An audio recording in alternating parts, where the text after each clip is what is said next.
It's great to see everyone this morning. My name is Mark. I am a campus pastor with Chi Alpha up on the UC Berkeley campus.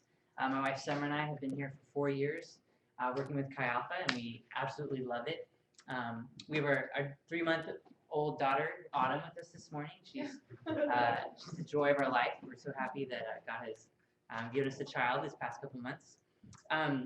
This morning, we are going through our July series, which our focus this month is, as Churro said, is on zero regrets. And that's one of our core goals here at 360. It's part of our name. It's what the zero of the 360 stands for. Real quick, let me just tell you a little bit about myself. I grew up in Santa Barbara, down in SoCal, and I went to UC Davis for college, where I got involved with, and I moved here in Berkeley to help start Chi Alpha here on campus. And one thing you need to know about me is, first of all, I'm an introvert. So if you've seen me around and I haven't really talked to you or you don't really know me, it's not you. It's not because I don't like you. It's just because for me to talk to someone I don't know is the equivalent of walking on a tightrope across Niagara Falls. It's something that's difficult for introverts to do. So I appreciate you putting up with me. And if I don't know you that well, I hope that we can get to know each other better in the days ahead. Every summer something happens that's kind of extraordinary. It's almost like as predictable as the seasons of the year, or the weather patterns that happen. And it usually starts in May, and it usually stretches on until the end of July. And really, what it is, every year it happens without fail. There's this storm that arrives of brand new superhero movies that hit the theater. For whatever reason, our culture has decided that we want superhero movies from May to July every year. We want something where big, powerful people punch other powerful people in these just glorious battles. And I sort of figured out the reason why Hollywood keeps making superhero movies. And really the reason is people like me. It doesn't matter what superhero it is, how obscure they are. I will just go see every superhero movie. I will line up. I'll be in line opening weekend to see another superhero fight some other battle against some other villain. And I'm the reason why we have so many superhero movies. Undiscerning people like me. And at this point in my life, I've seen so many superhero movies that they sort of, I think there's a part of my brain that is just dedicated to sort of holding all that information. And it's sort of, as you have a conversation with me, you might notice I'm a little distracted. And it's because inside my brain somewhere is just a giant superhero mashup of every single superhero movie ever made. It's Batman fighting Superman, who's being punched by Spider-Man while Wolverine is also attacking them. And just in the back of my mind, there's just superheroes constantly playing, kind of leave me in a state of perpetual distraction. And after seeing so many superhero movies, I've sort of figured out sort of what the message is behind every superhero movie. Usually there'll be some side character like Superman's mom or Spider-Man's aunt, and usually somewhere in the movie they'll say something along the lines of, anyone can be a hero. It doesn't matter who you are, how small you are. Anyone can be a hero if they really want to. And sort of the problem that I face as well. Some of these superheroes, they're billionaires. Some of them are high-level geniuses. Some of them have just incredible powers that can only be achieved through just the most impossible science experiments gone wrong. And really, I sort of question this premise of, can really anyone be a superhero? Another problem I've noticed with superhero films is sort of this problem of the protagonist. See, every story has a protagonist. The protagonist is the character in the story who sort of drives the action along. The protagonist always has a goal or an objective, or they have a deep desire that they want to see happen. And so usually a movie, there's some character who wants something, and that sort of is what drives the whole story of the movie. And the problem with superhero films is usually the hero is not the protagonist. The hero usually, all his goal is usually just to keep the status quo going, to make sure that not too many people die, or that the city doesn't get burned to the ground. Really, the protagonist of a superhero movie is almost always the villain. You see, it's the villain who has a goal, a desire, an objective that they want to accomplish, and they will go to almost any means, no matter what the sacrifice of life, no matter what the cost to society, to pursue the end. And so really, the superhero of a superhero film is really just, they're a reactionary force. The villain arises with an objective, a goal, and the hero just kind of tries to stop them. But the hero doesn't really have any goals of their own. They're just trying to stand up and do what is right. But really, if you notice, if a superhero film doesn't have a good villain, it's usually not a good film. Because it's always the villain who becomes the center of the story. It's the villain whose goals and objectives and actions drive the story. And the hero just sort of reacts. The hero just sort of shows up and is kind of like a first responder trying to just mitigate the damage. So here's the problem with superhero movies and their message. Their message is anyone can be a hero as long as you have a great villain who's threatening to destroy your entire city and everyone you know and love and everything that's good about the world. Anyone can be a hero as long as you have a terrible, evil villain destroying everything you love. So as we mentioned earlier, our theme for this month at 360 is called Zero Regrets. And today we're going to be looking at a character from the Bible who he really, more than anything else in the world, he wanted to be a hero. He wanted to be a hero, and his name is Peter. So back in the days of the Roman Empire, there was a humble fisherman named Simon Peter.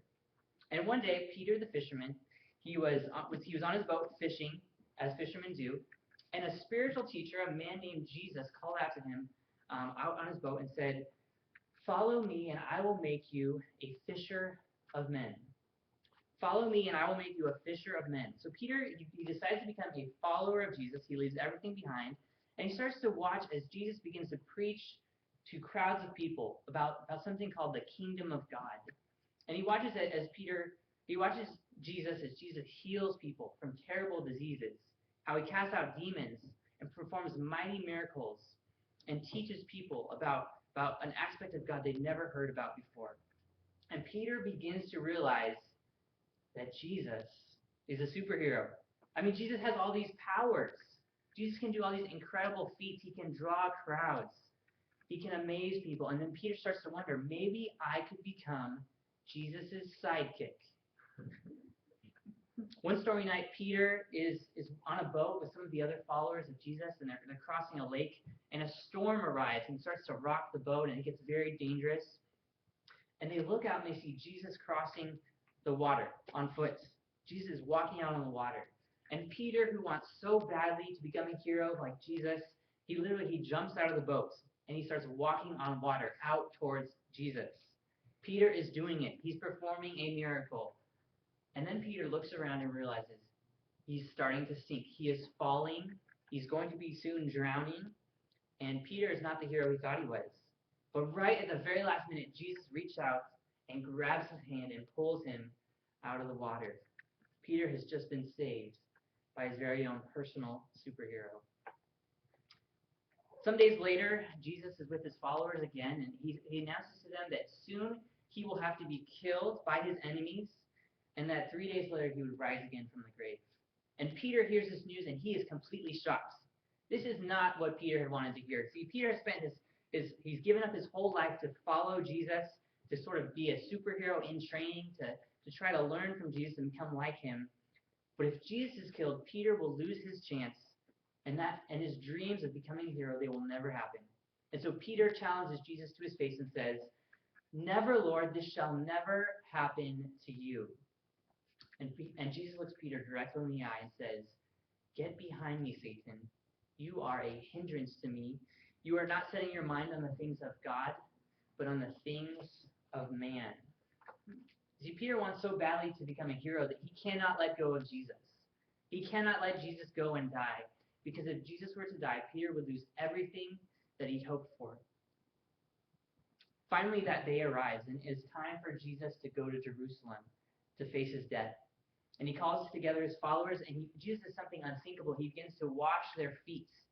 And one by one, Jesus starts washing the feet of the disciples. And finally, he gets to Peter. And Peter looks down at this amazing teacher who's performed miracles, who's turned crippled people into people who can walk again, who makes blind men see. And Peter says to Jesus, "You shall never wash my feet."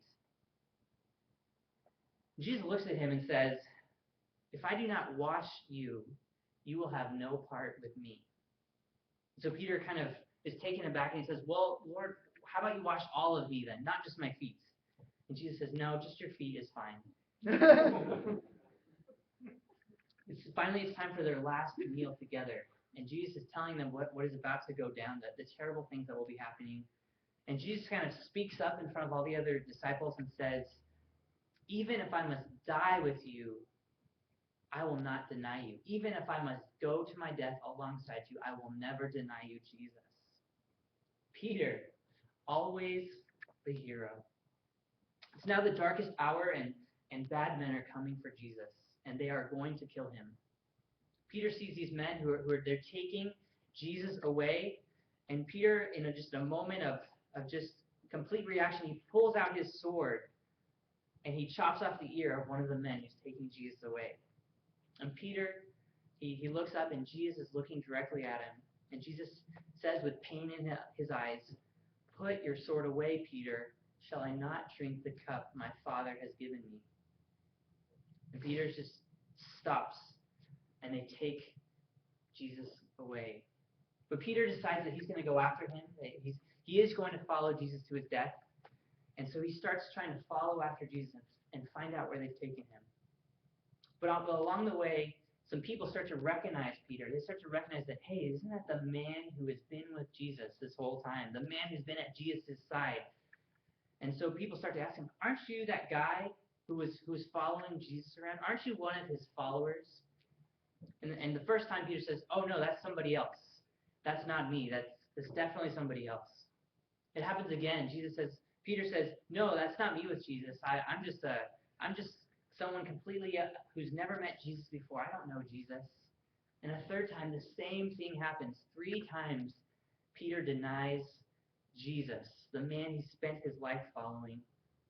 And then he hears in the distance a rooster crows, and Peter begins to weep bitterly, knowing that he has betrayed Jesus. He has denied the very man he swore he would go to his death before ever denying. Jesus is now gone. Peter has failed. Peter is not the hero he once thought he could be. And he goes home. The man who once walked on water alongside Jesus now goes home a deserter. Jesus is gone. 3 long days go by, and Peter, he's sitting with the other disciples, and they are mourning together, completely defeated, completely lost. A knock arrives at the door. It's Mary Magdalene and some of the other women who followed Jesus. And they have a message for the disciples. They say, the tomb is empty. They have just been there. Jesus is not in the tomb. And the disciples, they can't believe it. They sort of just dismiss it. All of them except for Peter. Peter, always the hero, he feels a tug in his heart. Could Jesus have been raised from the dead? Could Jesus be back? And so he runs out the door, leaving all the other disciples behind. He sprints as fast as he possibly can. The fisherman running towards the tomb he could not bear to visit before. All of the pain, all of the loss, all of his dreams that lie shattered. Could it be that Jesus is back? Peter arrives at the tomb, and it's empty. As a bottomless pit, it's empty as a nighttime sky without any stars. And Peter stands there alone, empty. He goes home, forgetting to tell the other disciples what he's just seen. Jesus is back. Jesus is back. Jesus is back. Some days later, Peter goes out fishing with some of the disciples, and he's back where he started, back to being just an ordinary fisherman, not a hero, just a man who catches fish. But on this particular day, Peter is having trouble catching fish. You see, every time they pull up the nets, hoping to see if they've caught something, they've caught nothing. They're not able to catch fish on this day. A man calls to them from shore and asks, hey, have you caught any fish? No, we haven't caught any fish, the disciples reply. And so the stranger on the shore, he suggests to them, well, why don't you try the other side of the boat? Try switching your nets to the other side. And so with nothing to lose, Peter and the other disciples, they toss the nets overboard to the other side. And all of a sudden, the boat begins to shake. The nets become taut and stretched. And the disciples wonder, maybe we finally caught some fish after fishing all night with no success. And so the disciples begin to pull up the nets, but they realize that the nets are too heavy. Even with all their combined strength, they have caught so many fish that they cannot pull up the nets. And then Peter starts to realize that the man on the shore is no ordinary stranger. It is Jesus. And so he does what only Peter would do. He puts on his clothes and jumps into the water. That's right, he puts on more clothes and he jumps into the water and swims as fast as he can to the shore. He arrives and it's Jesus. The other disciples join them, and Jesus begins to cook them a meal with some of the fish they had just caught. And right as they finish their meal, Jesus looks directly at Peter. Jesus looks directly at Peter. Peter, this man of contradictions, this man who would not let Jesus wash his own feet, this man who walks on water but sinks just a minute later. Peter who draws his sword at the first opportunity of violence. Peter who pledges his undying loyalty to Jesus but denies him 3 times in the same night. Peter who's wanted so badly his entire life to be a hero. And this brings us to our passage for today, John chapter 21, verse 15. John 21:15. When they had finished breakfast, Jesus said to Simon Peter, "Simon, son of John, do you love me more than these?" He said to him, "Yes, Lord, you know that I love you." He said to him, "Feed my lambs." He said to him a second time, "Simon, son of John, do you love me?" He said to him, "Yes, Lord, you know that I love you." He said to him, "Tend my sheep." He said to him the third time, "Simon, son of John, do you love me?" And Peter was grieved because he had said to him the third time, "Do you love me?"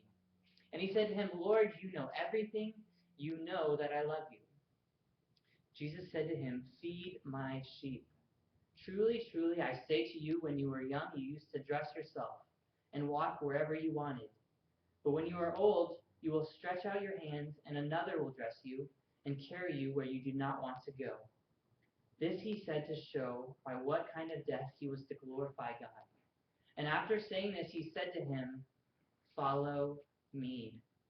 On the day that Jesus called out to Peter, he said, "Follow me." And here, years later, when Peter is at the lowest possible point of his life, when he's lost his dreams, when he's been completely failed at becoming the hero he wanted to be, Jesus says again, once more, "Follow me." See, Peter has spent his whole life trying to be a hero, jumping out of boats, walking on water, drawing out his sword, making mighty boasts in front of the other disciples.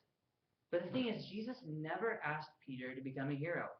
And in this tender moment, I think Jesus really tells Peter exactly the thing that he's been waiting his whole life to hear. Just on this simple morning over a meal of fish, Jesus tells Peter one simple command that I really think will drive Peter for the rest of his life, that will give his life focus and will help him to live the life he's always wanted to live. And he tells him the same thing 3 times.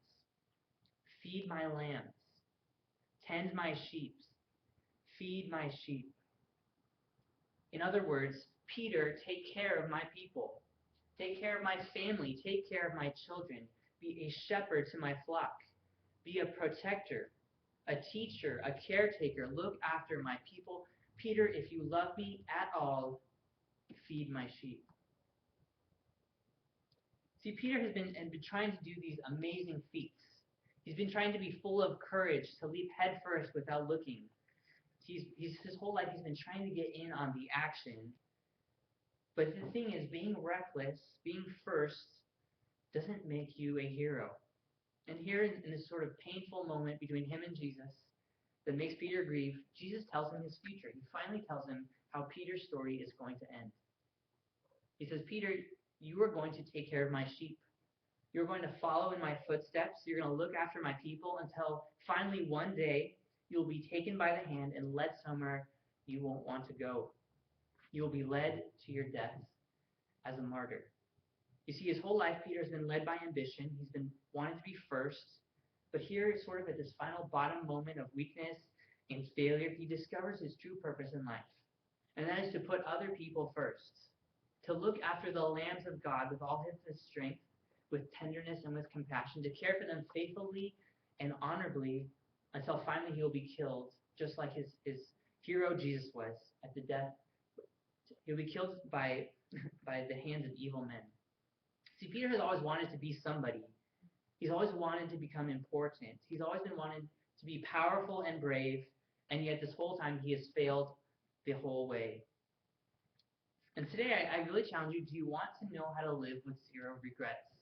Do you want to know how to be everything that you can be here in this life? Do you want to do something significant so that at the end of your life you will be able to say, I did as much as I could without any regrets? And I really think the answer is this simple. Care for God's people. Care for those in need. Care for somebody besides yourself.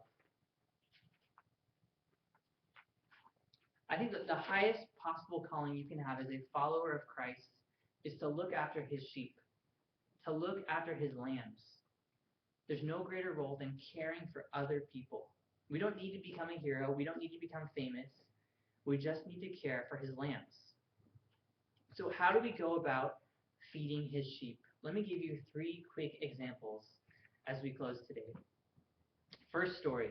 Last weekend, Summer and I were down in my hometown visiting some friends and family, and I was talking to one of my friends who, her daughter has just gotten married a couple months ago and has moved out of the house. And so I was just kind of curious. I asked, so what are you doing with her spare bedroom now that you have this extra room in your house? And she kind of answered me, said, well, it's sort of become our new office. But really the main purpose for that room is every Wednesday night we have a Bible study in our home.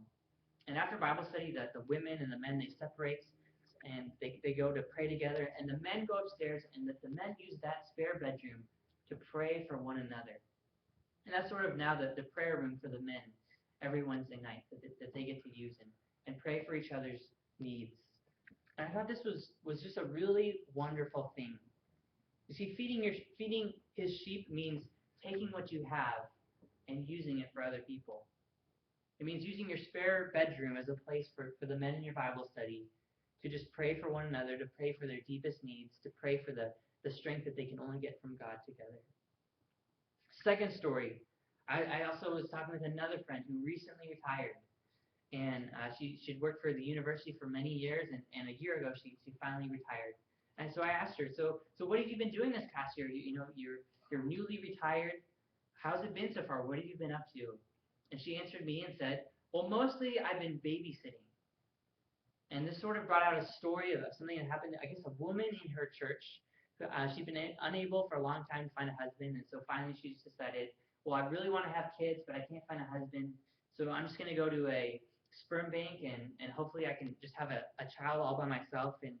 And 9 months later, she ended up with a child, and in the hospital after she'd given birth, the nurse noticed that her breathing was a little bit funny, that her breathing was not quite normal.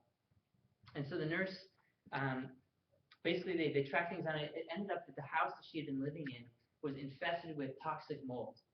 And the mold was affecting her breathing, and it would not be a safe place to bring her newborn son to come home and live. And so now she had no place to live, no husband, and now with a brand new child.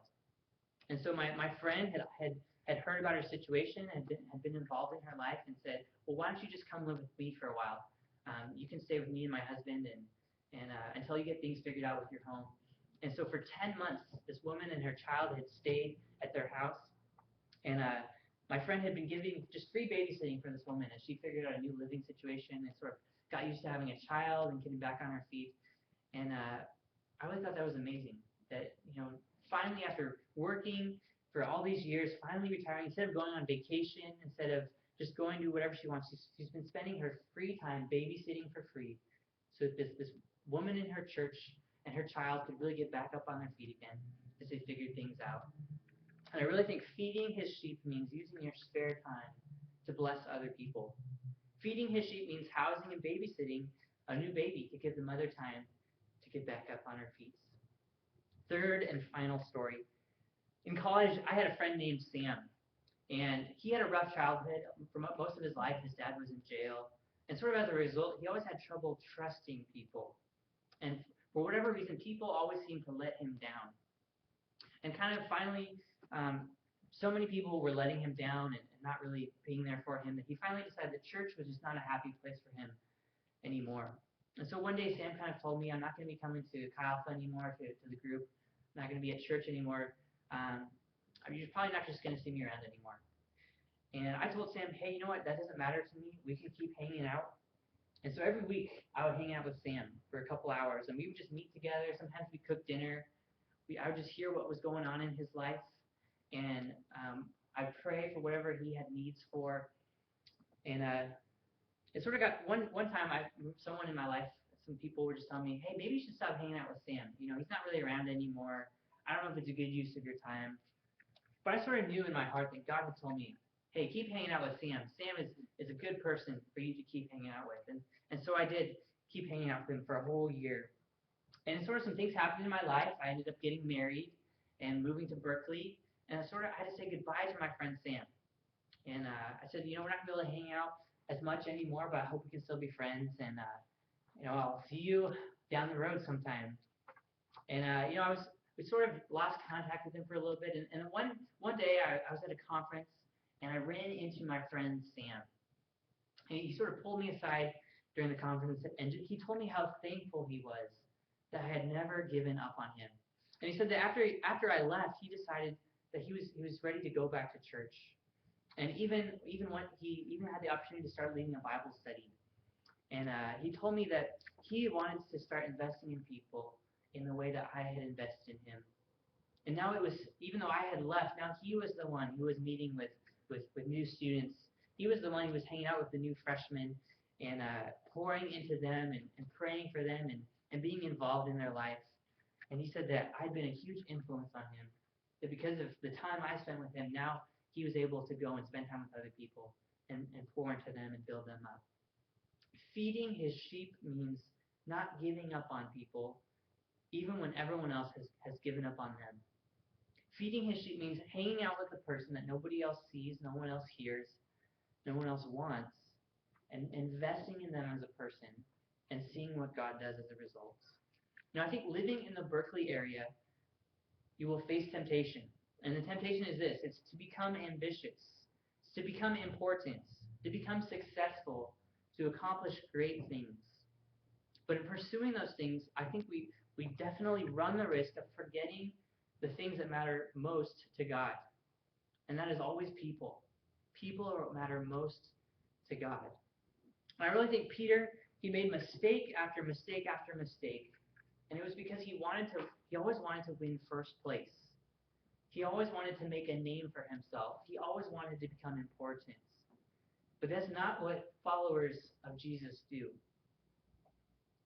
If you want to live without zero regrets, then I think the question you have to ask yourself is, how can you feed his lambs? How can you tend his sheep? How can you care for his people? You don't need to be a hero. You just need to follow Jesus with all of your strength to the end of your days. I'm going to ask that the band come up and would you just bow your heads with me for just a few moments? I'm going to say a prayer for us.